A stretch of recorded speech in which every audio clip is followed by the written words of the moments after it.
Yabona abantu abaningi sebephathwa izifo okhokho bethu nogogo bethu ezasingabaphathi njengo BP, o diabetes, o cancer. Ingoba sesidla noma yini, ekakhulukazi ukudla genetically modified. Kanti mangabe udla oku original, oku indigenous, uyaz avoid lezo zifo lezo.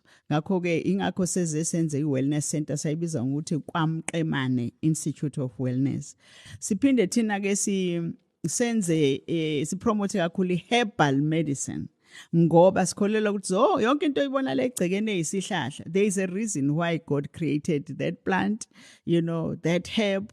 There is a reason. It's either idliwa inyoni noma idliwa inyamazane noma fanele ihile mina amehlo noma indlebe noma ikhanda kanjalo. So we are also promoting herbal medicine, but currently la kwaMqemane sidila kakhulu nama parasites. Sikholela kakhulu ekuthini abantu abaningi bagula izifo eziningi zenziwa ama parasites ekuyiwona asiphazamisa emzimbeni yethu. Ungathola ukuthi ugogo une dementia or Alzheimer's disease, uthola ukuthi ama parasites asehambe aze intruder kuma brain cells akhe.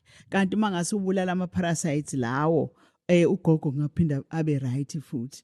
Cancer ama parasites enza yonke le nto leyenzeka emzimbeni yabantu. Ngakho ke